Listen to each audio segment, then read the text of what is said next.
Something feels different in Dubai. At first, you don't notice it. The skyline is still shining. The roads are still clean. The malls are still full of lights and music. Everything looks perfect, exactly the way it always has. But then you start to feel it. The energy is lower. The movement is slower.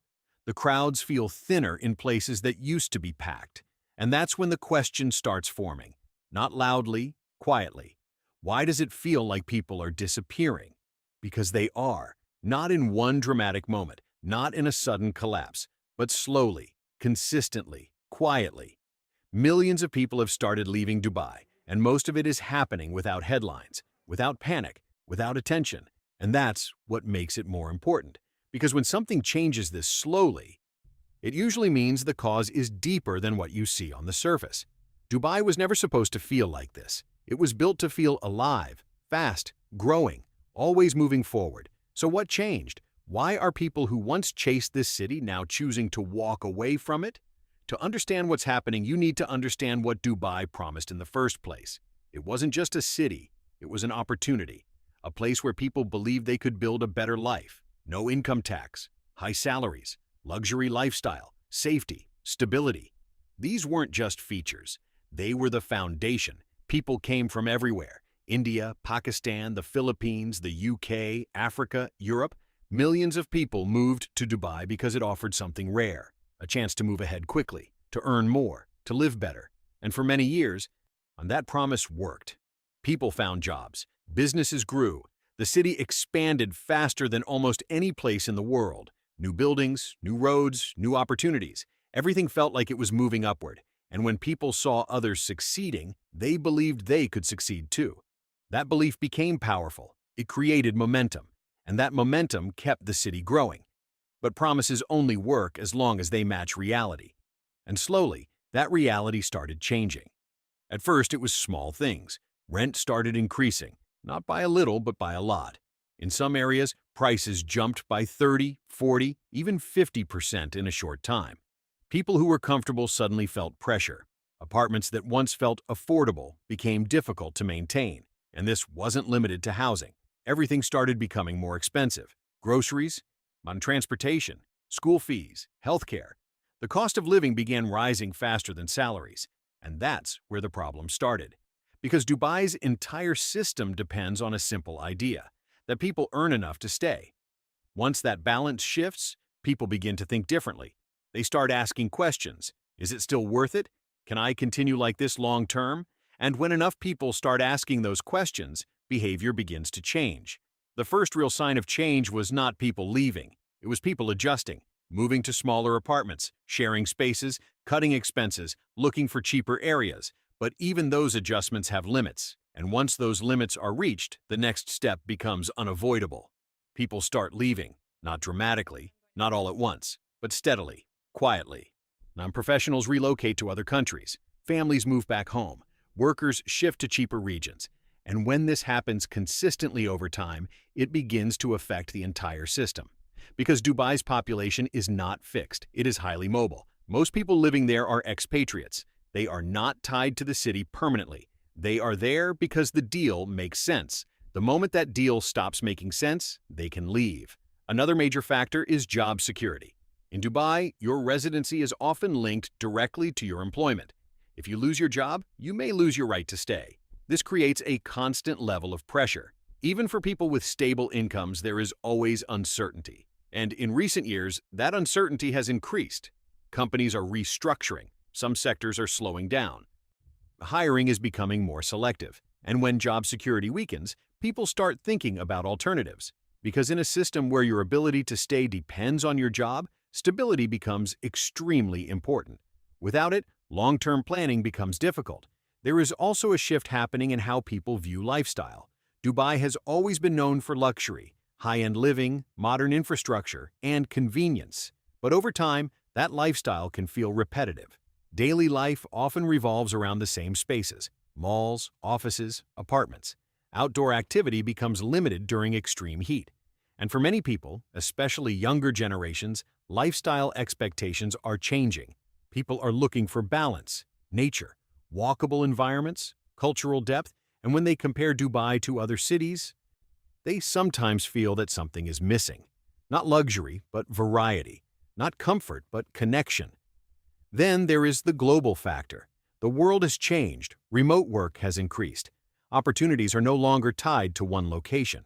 People can earn income while living in different countries. And when that becomes possible, they start comparing options. Cities with lower costs, better climates, more flexibility, places like Portugal, Thailand, Malaysia, even parts of Eastern Europe.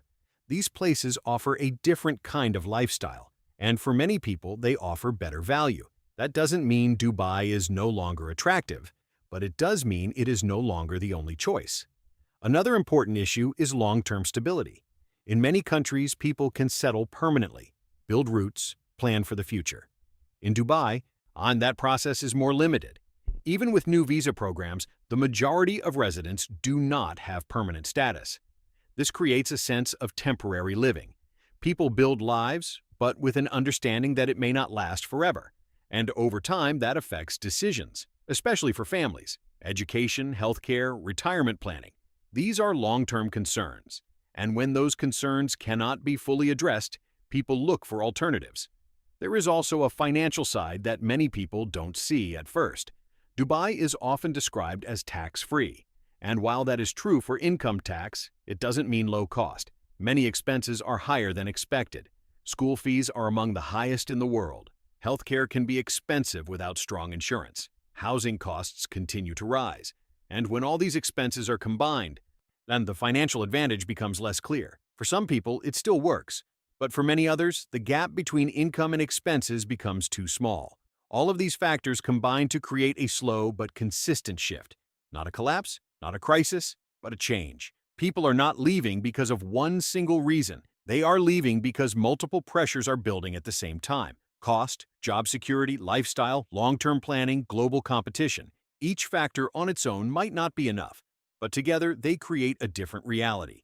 Dubai is not empty. It is not collapsing, but it is changing, moving from one phase to another, from rapid growth to a more complex stage. And in that stage, expectations are different.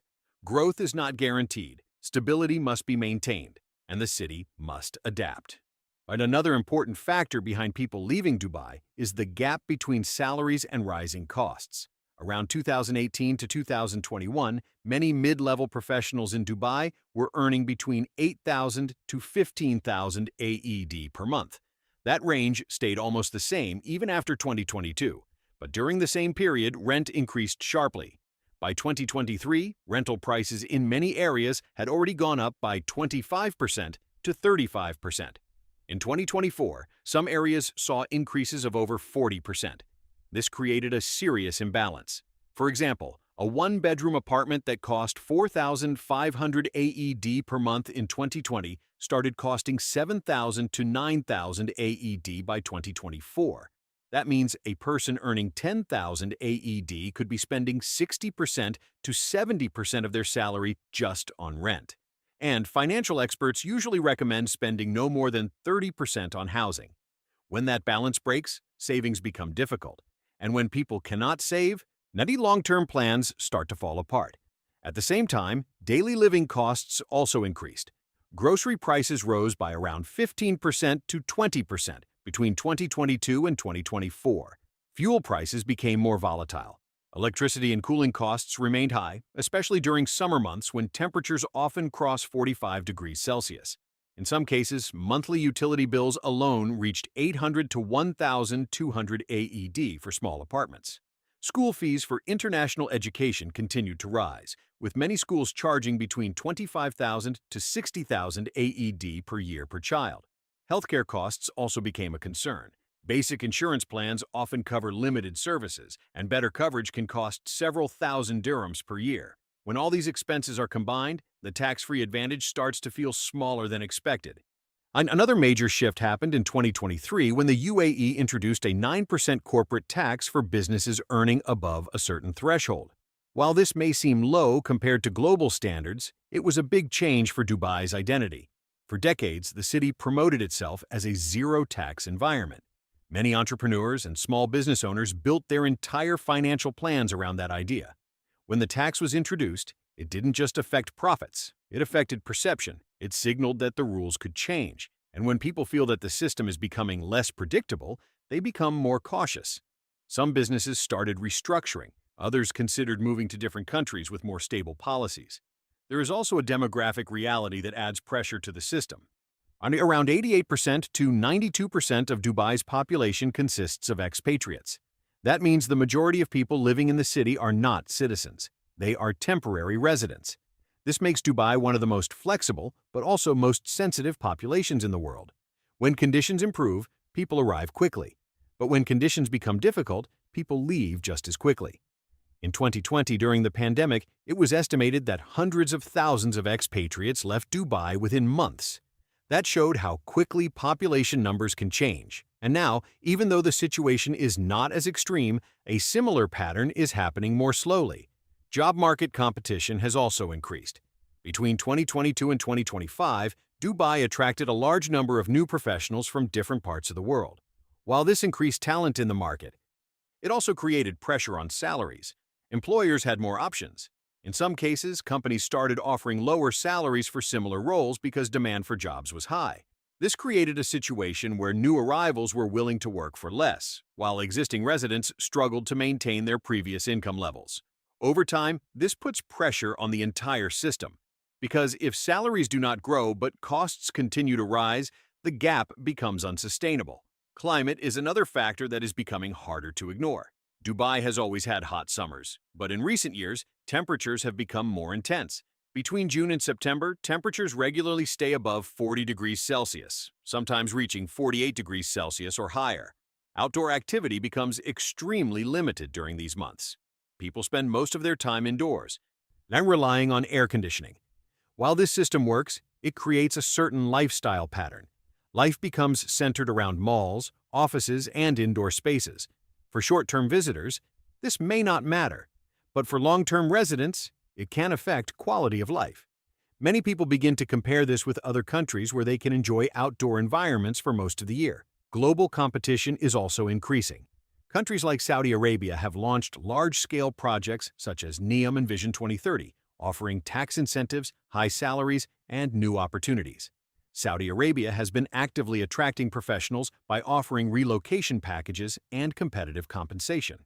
At the same time, countries like Portugal, Spain, and Greece have introduced digital nomad visas, allowing people to live and work remotely at a lower cost. Southeast Asian countries like Thailand and Malaysia offer lower living expenses with growing infrastructure. When people compare these options, Dubai becomes one choice among many rather than the only choice. Another important factor is long-term security. In Dubai, most residency visas are tied to employment. If a person loses their job, they usually have a limited time to find another one or leave the country. This creates a constant sense of uncertainty. Even for people who are financially stable, this structure affects how they think about the future. Buying property, raising children, or planning retirement becomes more complicated. New visa programs like the Golden Visa have improved this situation for some high-income individuals, but they do not apply to the majority of residents. When all these factors come together, the picture becomes clearer. People are not leaving because Dubai has failed. They are leaving because the balance has changed. The cost of living is rising faster than income. Job security is less certain. Global options are increasing, and long-term stability is still limited for many residents. Each of these reasons alone might not be enough to cause someone to leave, but together they create pressure, and pressure leads to movement. So what do you think? Would you still choose to live in Dubai today? Or do you think the balance has changed? Write your answer in the comments below. I read every single one. And if you want more videos like this, simple, real, and deeper than headlines, make sure to like this video and subscribe to the channel. Because sometimes the biggest changes don't happen suddenly. They happen quietly, and by the time you notice them, they've already begun.